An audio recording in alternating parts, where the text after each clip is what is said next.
छत्रपती संभाजीराजे यांचे सिन्नरकरांना आवाहन. स्वराज्यातील सिन्नरचा सुभा घडवण्यासाठी शरद शिंदे यांना विधानसभेवर पाठवा. लाडक्या बहिणीही उतरल्या प्रचारात. सिन्नर विधानसभा मतदारसंघात विधानसभा निवडणुकीचा प्रचार शिगेला पोहोचलाय. तिसरी आघाडी महापरिवर्तन शक्तीतर्फे उमेदवारी करीत असलेले स्वराज्याचे शरद शिंदे यांना गावोगावी प्रचंड पाठिंबा मिळतोय. शरद शिंदे यांना का मतदान करायचं याचा खुलासा स्वतः राजे छत्रपती शिवाजी महाराजांचे वंशज संभाजीराजे छत्रपती यांनी केलाय. शरद शिंदे यांनाच मतदान करा असं आवाहन करताना छत्रपती काय म्हणाले पहा. नमस्कार.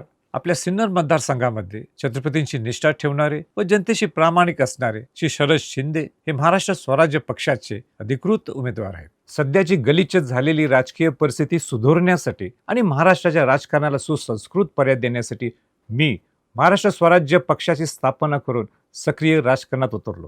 केवळ 2 वर्षात या पक्ष संघटनेला जनतेने अफाट प्रेम दिले व मनापासून स्वीकारले. महाराष्ट्रात परिवर्तन आणण्यासाठी या विधानसभा निवडणुकीत देखील आपण स्वराज्य पक्षाला स्वीकाराल हा मला विश्वास आहे. येत्या 20 नोव्हेंबर रोजी पेनाचे निब या चिन्हासमोरील बटन दाबून स्वराज्य पक्षाच्या उमेदवाराला भरघोस मताने विजयी करा व स्वराज्य पक्षाला महाराष्ट्रात परिवर्तन आणण्याची संधी द्या.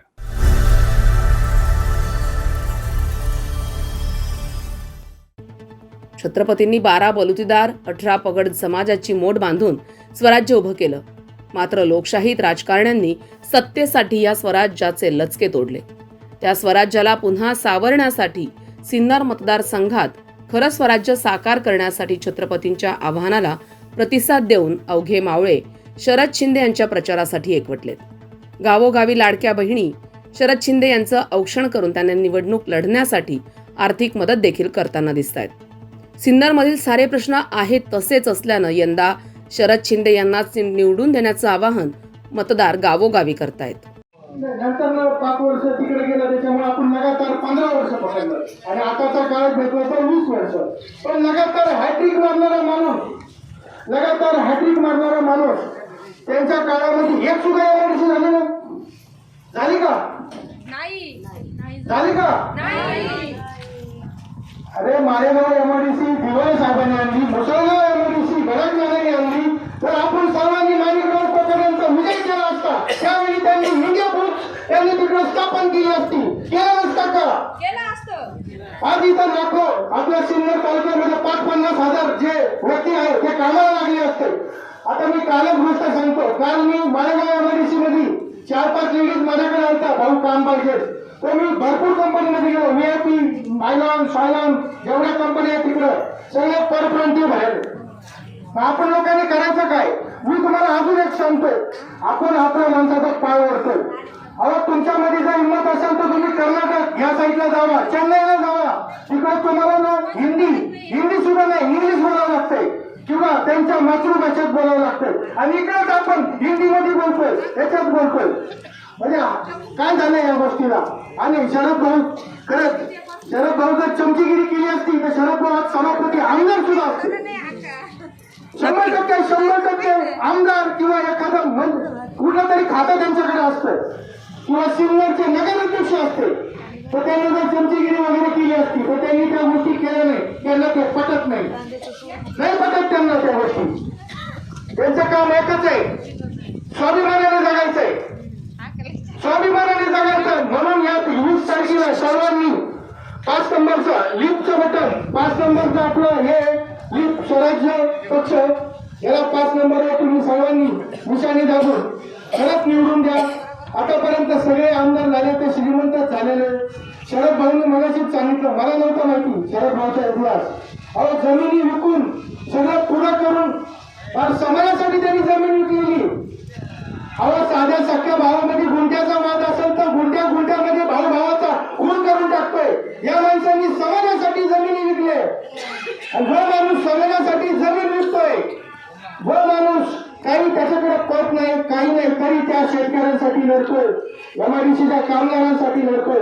त्याच्याकडे जर पद आलं तर का नाही होऊ शकत? 100% सिन्नर हा बागायतदार क्षेत्र होईल. आज दुष्काळी क्षेत्र आहे.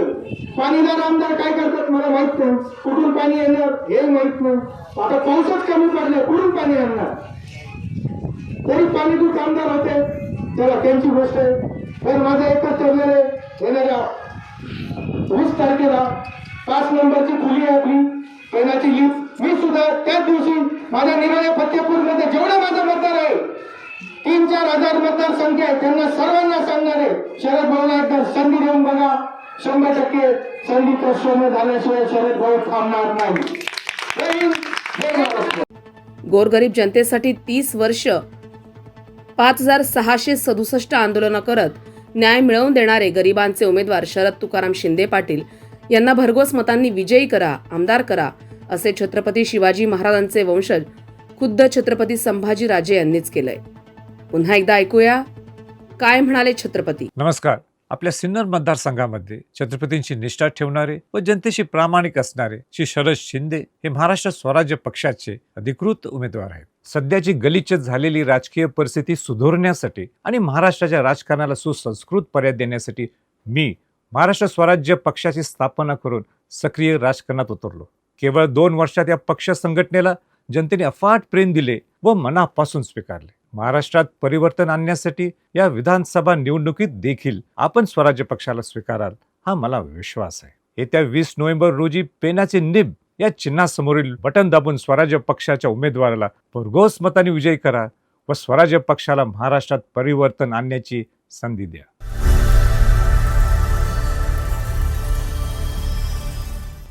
एकूणच शरद शिंदे यांना अनुकूल वातावरण निर्माण झालं असून प्रस्थापित राजकीय पक्षाच्या पायाखालची जमीन हादरू लागली आहे. आपली दुनियादारीसाठी अक्षय गायकवाडसह चेतन डेंगळे, सिन्नर.